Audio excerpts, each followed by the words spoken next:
All right, we're going to do our last lesson in Unit 7, Logarithms and Exponentials. We're going to solve for exponents. So the last day or so we have been actually solving log problems that had the word log in them. So that if you had to rewrite it as an exponential, you would curl it around, would snail it, start at the base, curl it around, change it to an exponential, and then try to figure out where you would need to find your x. Okay. Solving for exponents is different, but we're still going to find ourselves relying on logs. Okay, here we go. Notice that there are three strategies on the side. Number one, get the exponent part by itself. Number two, try to make both sides have the same base. Number three, if they don't have the same base, then we have something called take the log of both sides. All right, let's jump in and do number one to kind of get us started. Notice that I do not have the word log at all, but I do have x as an exponent. Okay, so x is an exponent. It's really hard to try to figure out what x is going to be if it's an exponent. So that's where our strategies come in. So 10 to the x. Can I change 1,000 to a base number 10? I believe we can. 10 to the third, 10 times 10 times 10, 3 times is 1,000. Now comes a realization. If this 10 is equal to this 10, the only way they can be equal is if this exponent up here and 3 are the same. So it's almost like I pull down the exponents and I'm going to say, okay, my x exponent must also be a 3. So the exponent I'm looking for on x is a 3. Same type of thing on part B, only my exponent now has x plus 2. So this is all my exponential. Again, x is an exponent. So the first thing I'm going to do is get the exponent part by itself. This is the exponent part, or this is the exponential. So when I say get the exponent part by itself, it's already been done for us. It was already done in the last one as well. So I'm going to go straight to the second one. This has a base 10 to an x plus 2 exponent. This one is also able to go base 10, just like before, 10 to the third. All right, if this 10 is equal to this 10, the only way they can be equal is if those exponents are equal. Okay? If so, exponents must be equal. Okay? So I'm going to pull them down, and I'm going to say, okay, x plus 2 exponent must be equal to the 3 exponent. Now I'm actually working with a totally different little equation that I know how to solve by subtracting 2 from both sides. The exponent I need is a 1. Okay? Go back up here and imagine if you put a 1 in place. 1 plus 2 is the exponent would be 10 to the third. 10 to the third is equal to 1,000. All right, letter C. Same deal. The exponent part is already by itself, so step 1 is good. All right, 1,000 can be changed. If it has ones and zeros, it can always be changed to base 10. The trick is to just count zeros because every zero represents multiplying by 10. So I multiply by 10 once, twice, 3 times, 10 to the third. All right, again, if this 10 is equal to this 10, then the exponents must be equal. So this exponent up here must be equal to 3. So 3x plus 2 must also be equal to 3. Now I have an equation I'm going to have to solve and do a little bit more work. First thing I'm going to do is subtract 2 from both sides. 3x is equal to 1. Still not finished. I must divide by 3, and my final answer for the exponent part, or what x needs to be, is 1/3. Remember, 1/3 is not the final exponent. 1/3 goes into the exponent to make it end up equaling what I need. All right, part D. In D's example, I still have to go back and remember my 3 strategies. Strategy number 1 says, get the exponent part by itself. All right, this is the exponent part. So that's the part that I have to get by itself. So I have a 2 in the front. That's like 2 times 10. Now I cannot multiply 2 times 10 because this 10 has an exponent, so it's not free to be multiplied. So I need to get rid of the 2, and since 2 is multiplied, the opposite of multiply is divide. So I end up with 10 to the x power. 200 divided by 2 is 100. All right. So now my exponent part is all that I have. So I've got that done. Now I need to say, okay, that can be 10 to the second power because there's 2 zeros. 10 times 10 twice gives me, okay. Now, if this 10 is equal to this 10, the only way they can be equal is if my exponent's x is equal to the other exponent of 2. So x is equal to 2. All right, number 3. First thing I have to do, the exponent part is all of this. So I want to get this by itself, so I have to get rid of times 3. So I'm going to divide out the 3 on both sides. So 10 to the x plus 4 power is equal to 1,000. All right? 3,000 divided by 3 is 1,000. Now I'm going to take and see if I can rewrite this as a power of 10. What power of 10 is 1,000? And it's 10 to the third. We've used that one several times. In order for this 10 here to be equal to this 10 here, the exponents must be equal. So x plus 4 exponent must be equal to the 3 exponent. So now I have a little different equation, a separate equation I can solve. So I subtract 4 on both sides. This time x is a negative 1. Remember, negative 1 is not the final exponent. It inserts into the exponent. That would be like 10 to the negative 1 plus 4 is equal to, and then you times it by 3, and it should be equal to 3,000. And of course, negative 1 plus 4 would be 10 to the third times 3. That's 1,000 times 3, which would be 3,000, which is equal to 3,000. So kind of sometimes substituting your answer back in to make sure it works kind of shows you the end result. All right, same strategy. Get the exponent part by itself. I did. So 10 to the 2x equals 50. Uh-oh. I'm looking at number 2, and every other example, the 5 examples we've done, all were able to get the same base on the other side, but 50 will not go easily to base 10. So it's like 10 to something is going to equal 10 to the 2x. It is not easy to figure out what exponent's going to be. So this is what we're going to use for the first time, strategy number 3. Strategy number 3 says if they won't have the same base, take the log of both sides. So actually what I mean is you're going to come in here and squeeze in the word log on the left, and you're going to squeeze in the word log on the right. You're going to log both sides. And I know how to use my calculator to do log. Now, I want to talk to you for a second about what it means to have log and base 10 appear together at the same time. All right, so I've kind of pulled this problem a little bit to another slide so we can use it. Now, I want you to understand that anytime you write the word log, it's understood to be base 10. Just like your calculator key that's next to the 7 key that says log on it, you know that that's really built in to be base 10. No other base. So if you just write the word log, we assume it's base 10. I want you to look and see what we have on the left. We have a log base 10. All right. On the right, we have an exponential, also base what? It's an exponential base 10. Do you remember when we talked about how I said logs and exponentials, they basically are opposites of each other. They are inverses. When they appear together, they undo each other. They cancel each other. So these two right here can cancel each other. Just like when we did square root and squared it. Say we had x there. If you take the square root of a square, the square root and the square cancel each other, and what you had inside comes out. Okay? So we're going to do something really, really similar here. The word log and the number 10 cancel each other. Okay? The word log and the number 10 cancel each other. Remember, it's log base 10 and exponential base 10, and they're all appearing in the equation at the same time together. So what that means is what's left over is the 2x. The 2x comes down since everything else canceled out, and now it's a regular size big 2x. All right, that's a little bit of a leap, but it actually is exactly what happens. There is a different way to look at it. So everything on the left had a log and an exponential together, and because the log and the 10, logs and exponentials are inverses, they cancel each other. So we got the 2x back, which is good because now I don't have an exponent. Now it's just on a regular line. Now on the right, though, I do have log and the number 50. So I want to make sure that we put parentheses around the log of the 50, because I'm not going to take the log of any other number, just 50.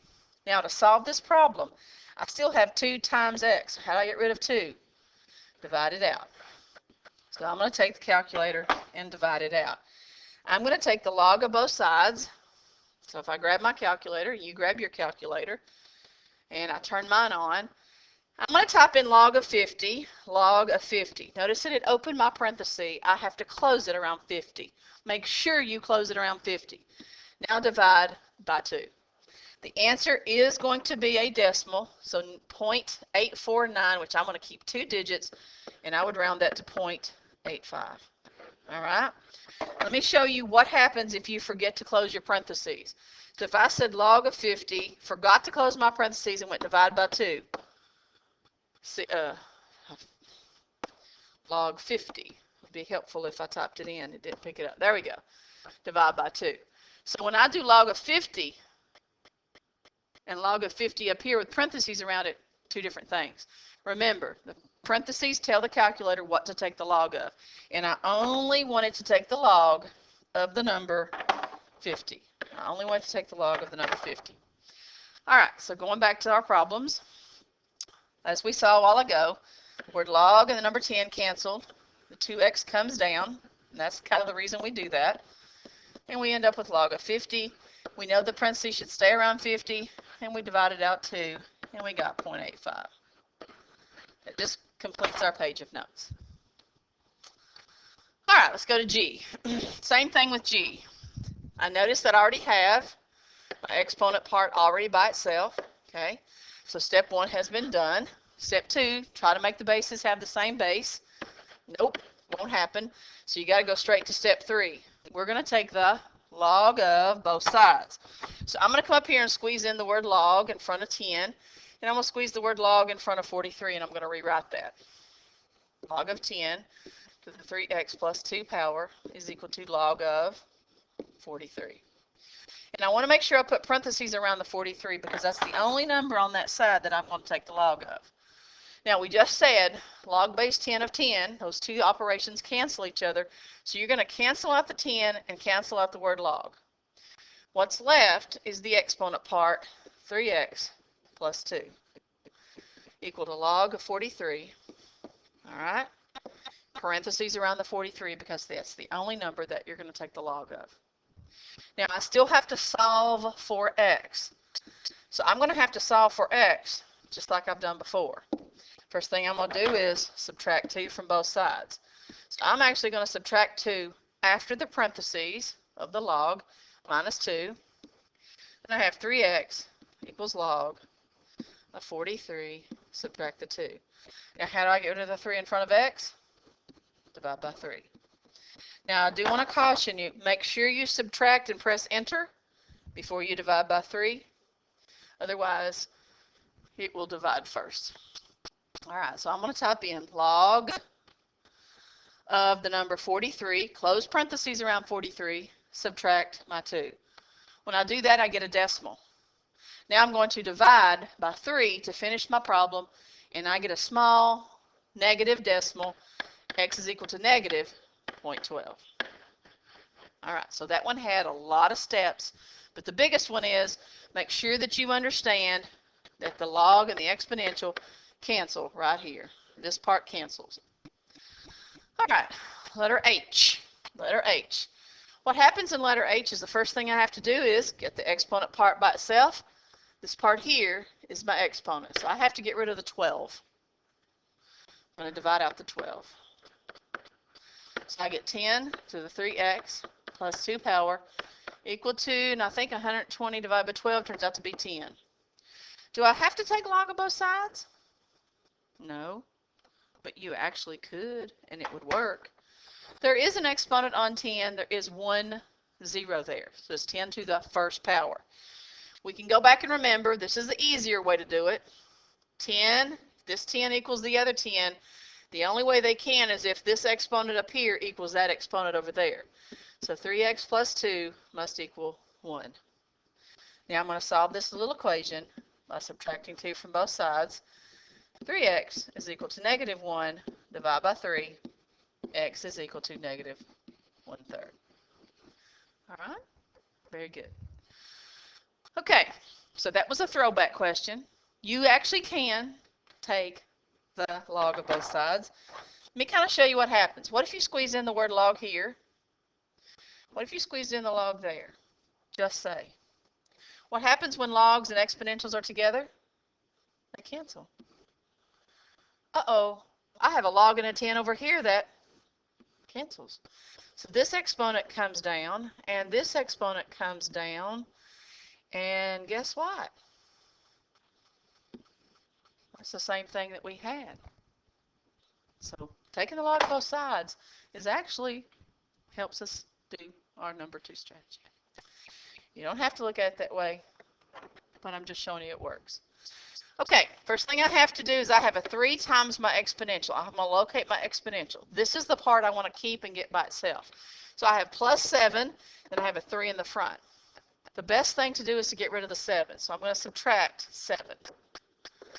Then I have a 3, and the 10 in parentheses to x plus 4 power equal to 21. Now I need to get rid of the 3. So I'm going to divide the 3 on both sides. Now I finally have 10 to the x plus 4 power equal to 7. All right. There's no way that 7 is ever going to be base 10, so I have to use strategy 3.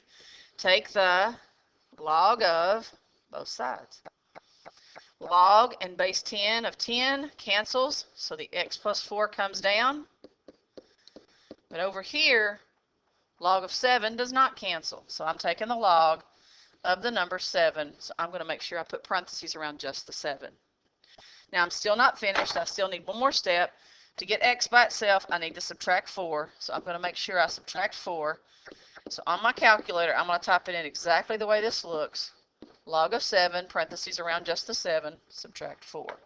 So I can guarantee every time you do a log problem and you have to take log of both sides, you're going to end up getting a decimal. Log of the number 7, close parentheses, subtract the 4. Negative 3.15. Negative 3.15. Again, I'm carrying 2 decimals for most of my examples, and that's what I would suggest that you do as well, especially since my decimals are my final answers. All right, now that we've actually seen a little bit about how to solve with exponents, now let's see what happens in the real world. A lot of times, the P in equations are going to stand for population. It could be population of people, population of deer. And number 2 example, it's actually a population of bacteria. So it's the population over T, which is time. So it says we count 50 bacteria in a culture, and 1 hour later, the count's up to 100. So we now have a model, the function model, that will actually tell us or predict what's going to happen next. Part A says explain how you can be sure that the P of 0, or the population at hour 0. What is hour 0? Is hour 0 the start? Yes, it is. All right, so what if we substitute a 0 for T? So T was changed to a 0, so I'm going to change everything to 0. So I'm going to put 0 in for T. Okay, so P of 0 is equal to 50. I'm looking at this equation, 10 to the 0.3 times 0. 0 is part of that exponent. Now, let's just see if we can do this one in our heads. What's 3 times 0? Or 0.3 times 0? Anything times 0 is 0. Now, what's 10 to the 0 power? Anything to the 0 power turns out to be a big, what? 1. Remember, anything to the 0 power is 1. So then what's 50 times 1? The answer is 50, which of course predicts what we started with. So the population at 0 hour, which is the start hour, is 50. It does work out if I use my equation. Show that the population at 1, okay, that's what that means when you see P of 1, that's function notation. The population at hour what? At hour 1. Should be pretty close to 100 because that's what we counted was 100 bacteria.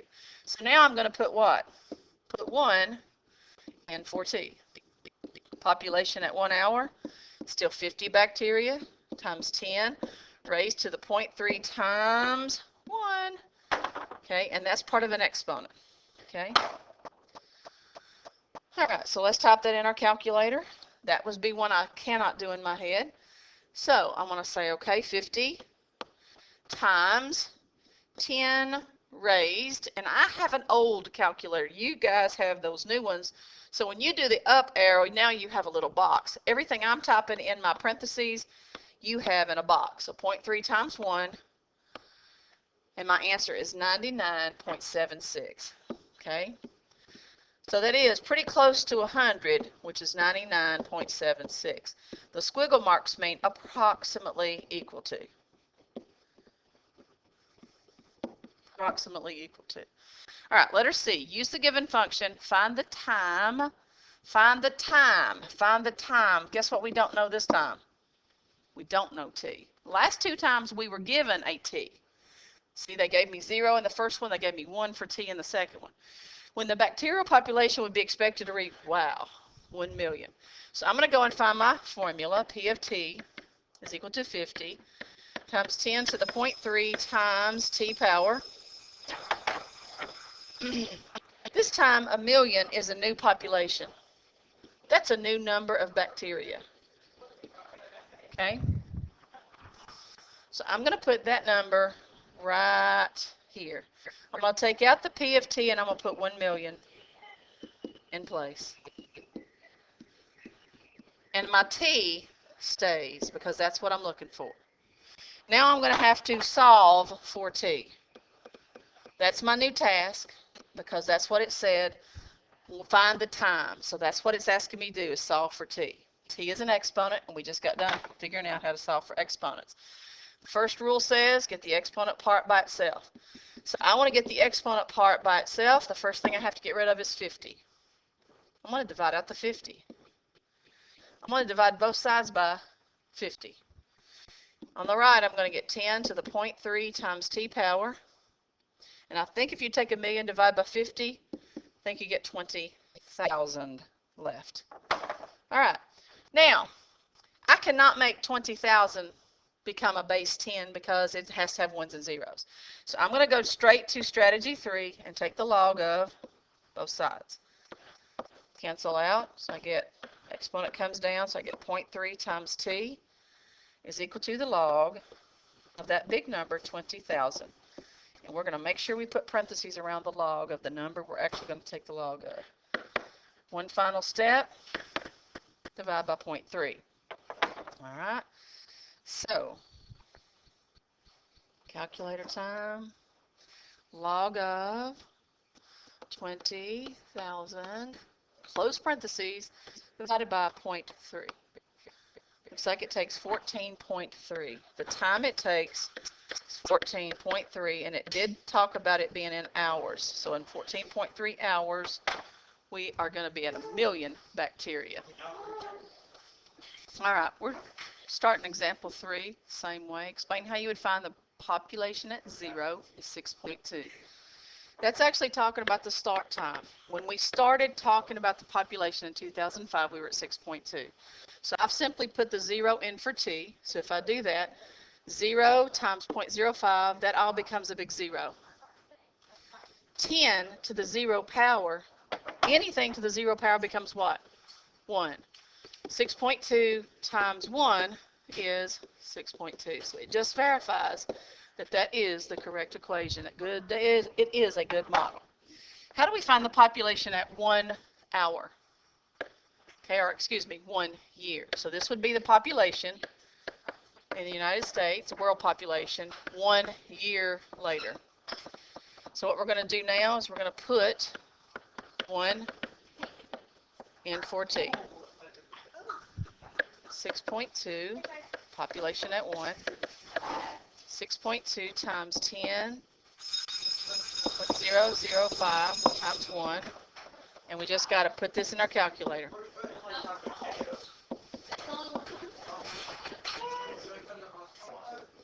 All right, we've typed in our calculator. The answer is 6.2.